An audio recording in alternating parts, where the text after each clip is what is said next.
Assalamualaikum warahmatullahi wabarakatuh. Selamat pagi teman-teman sekalian. Pagi hari ini saya akan menerangkan tentang bagaimana seorang penderita diabetes itu berolahraga pada saat pandemi COVID-19 ya. Jadi panduan yang pertama, kita itu harus selalu pergi itu membawa hand sanitizer ya. Hand sanitizer selalu ada di dalam tas kita. Ini hand sanitizer ya. Nah, kemudian kita harus selalu memakai masker ya.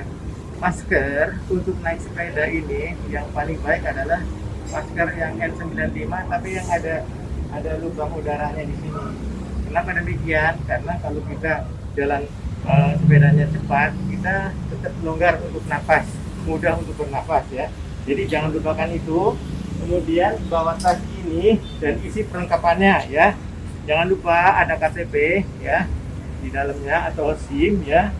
Kemudian jangan lupa juga kalau barangkali mau beli sesuatu ada uang di sini ya. Dan jangan lupa kalau sepedanya ada mengalami gangguan itu juga harus ada kuncinya di dalam ya. Harus dibawa kuncinya ya. Jadi kita jangan lupa memakai ini karena kebanyakan penderita diabetes itu usianya sudah agak lanjut ya. Jadi berbeda dengan anak-anak muda. Jadi kalau kita mau bersepeda, perlengkapan itu harus lengkap. Begini, kita siap untuk bersepeda ya. Nah, pada penderita diabetes itu agar gula darahnya terkontrol supaya tidak terjadi komplikasi itu mesti ada targetnya ya. Target yang harus kita perhatikan adalah hanya mudah, 3 huruf.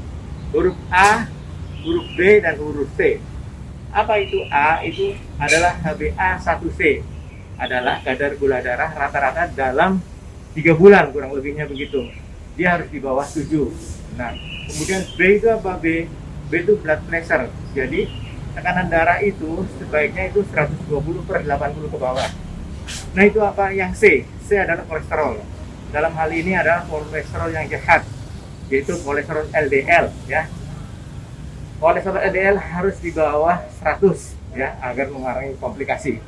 Nah, itu kita bisa capai itu dengan baik dengan paling sedikit ada 4 pilar ya. Jadi yang pertama kita edukasi, kita belajar tentang diabetes itu bagaimana ya, bagaimana cara pengobatannya juga, bagaimana dietnya ya. Kemudian yang kedua adalah diet ya. Diet itu adalah soal mengatur makanan, bagaimana jumlah kalorinya satu hari, jenis makanannya, dan jam makannya, saat makannya itu harus diatur. Kemudian tadi sudah yang ketiga adalah olahraga. Jadi setiap diabetes itu harus olahraga. Ya. Nah, kemudian yang keempat adalah makan obat. Ya. Kalau mau bagus lagi adalah kita selalu mengevaluasi hasil-hasil yang telah kita capai. Nah, kebanyakan para orang yang menderita diabetes itu orangnya sudah lanjut usia, paling tidak sudah di atas umur 40 tahun. Nah, bagaimana cara bersepeda yang nyaman ya dan menjadi orang itu suka bersepeda dan menjadi rutin berolahraga? Saya akan memberikan tips-tipsnya bagi para penderita diabetes, bagi para lansia untuk bisa bersepeda secara nyaman dan santai. Yang pertama, kita kalau mau memilih sepeda ini adalah sepeda mesti sebaiknya yang mountain bike ya, mountain bike yang seperti ini sepedanya ya. Dan kita pilih yang dia mempunyai khusus artinya dia punya suspensi di depan dan dia punya suspensi di belakang ya, seperti ini. Ini suspensinya dia ada depan belakang. Nah, yang menjadi masalah kalau seorang diabetes itu sudah mulai menua dan gemuk ya. Kalau kita bersepeda, kalau kita duduk begini, ini kalau aslinya dia stang ini agak pendek ya. Jadi kita supaya nyaman kita tinggikan ya. Kita tinggikan stangnya ini. Boleh dilihat pada sepeda yang ini ya. Ini ditinggikan di sini, ini bahkan sampai memasang 7 ring di sini ya. 7 ring dinaikin di sini dan kemudian ini juga dinaikkan juga. Sistemnya naik begini. Ini kan berbeda dengan yang ini. Ini sistemnya begini. Jadi dia naik ya. Jadi kita kalau naik sepeda ini kita akan tegak begini. Nah, kalau kita posisi bongkok begini, akibatnya adalah apa? nanti pertama pinggang kita akan sakit. Kebanyakan udah ada pengapuran di pinggang pada orang yang diabetes. Kemudian kalau duduk begini, ini tangan kita akan tertekan ke bawah sehingga kita akan nyeri di sini karena ada kesemutan. Sehingga nanti kalau bersepeda kita begini sakit ya, jadi sudah lama ya. Gitu. Kemudian kita juga harus modifikasi ini ya. Modifikasi ini ya. Pegangan ini kita modifikasi sendiri. Memang kalau yang begini tidak ada yang jual. Ini bikin sendiri ya. Biasanya dia di sini ada besi, terus kita pasang ini. Nah, ini kurang besar ya. Karena apa? Seorang yang sudah berumur kalau megang mencekram begini lama-lama pegel ya. Jadi kita modifikasi. Ini kita besarkan sendiri. Jadi tidak berbeda ya. Jadi inilah caranya kita supaya punggungnya tidak sakit. Kemudian tangannya tidak sakit ya. Nah kemudian bagaimana dengan urusan dengan pantat kita? Biasanya orang yang naik sepeda itu mengeluh pantatnya sakit ya.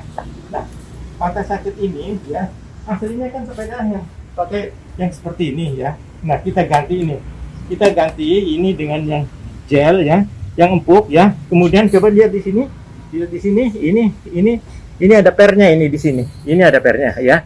Kemudian ya, kita kasih lagi ini. Ini ada suspensinya. Di sini ada suspensinya. Rear shock suspension. Jadi dia main. Jadi di depan ada per, di sini ada per, di sini ada per, di sini ada per. Jadi kalau kita naikin ini sangat nyaman, ya. Kemudian tips selanjutnya adalah ya, kalau kita mau memasang berapa tinggi sadelnya ini? Tinggi sadelnya ini sebenarnya pada prinsipnya, kalau kita mengayuh begini, pas mengayuh begini, ini posisi harus pas lurus begini.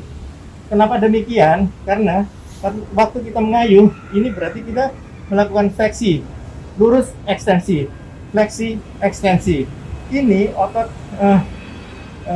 gastrocnemius ya, quadriceps femorisnya ini, dan ini gastrocnemius, ini akan terus kontraksi. Nah, kalau kita luruskan, dia relaksasi. Jadi seperti COVID juga ada fase PSBB, ada fase relaksasi. Kaki juga begitu. Kenapa demikian? Kalau kita tidak relaksasikan, berarti sisa-sisa pembakarannya, asam laktatnya akan tertimbun sehingga akan menyebabkan nyeri di kaki. Ya, itu satu. Ya. Yang keduanya, ya, kebanyakan orang yang udah mulai menua ada pengapuran atau ada osteoartritis di kaki. Nah, ini supaya ini sakitnya berkurang, ada beberapa cara. Yaitu caranya dengan menurunkan berat badan. Dan kedua, kita melatih kekuatan otot-otot ini. Ya, quadriceps femoris dan gastrocnemiusnya kita perkuat. Sehingga tidak terlalu bertumpu ke sini. Ya. Terus selanjutnya adalah olahraganya, jangan berlari. Sepeda adalah pilihan yang cukup baik. Karena apa? Berat badan kita, ya, kalau kita berlari, kita dari atas sampai ke bawah menumpuk ke atas lagi kena dengkul. Nah kalau sepeda enggak, dia akan bertumpu di sadel ini. Jadi sepeda adalah pilihan yang bagus untuk menderita diabetes ini ya. Sadel ini biasanya memang orang ada yang menambah apa yang begini ini. Ditambah lagi, tapi sebenarnya tidak terlalu nyaman. Kalau dipasang yang begini sudah cukup bagus. Nah kemudian untuk yang tadi ini sebenarnya juga modifikasi. Nah ya, ini sebenarnya adalah kaos kaki yang kita pasang di sini, ya.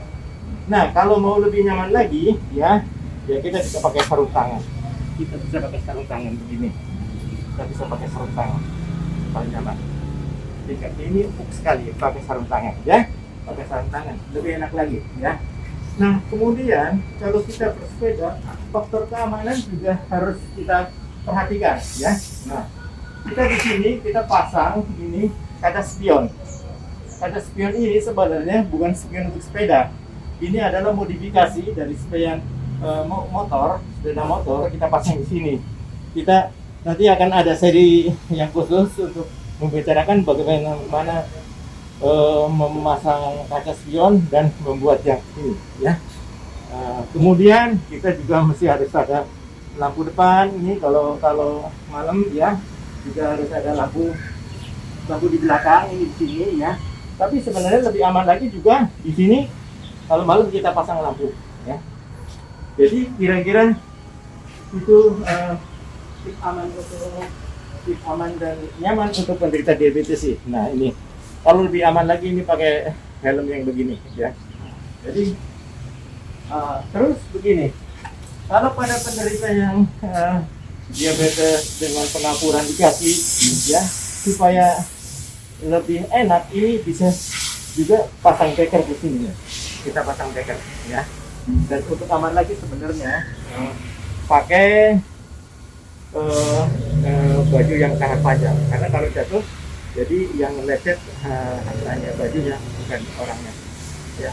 Demikian ya bapak-bapak ibu sekalian, mudah-mudahan bermanfaat, bersepeda yang sehat untuk para penderita diabetes, penderita lansia, dan juga mungkin penderita hipertensi ya. Selamat mencoba ya bapak ibu dan sekalian. Assalamualaikum warahmatullahi wabarakatuh.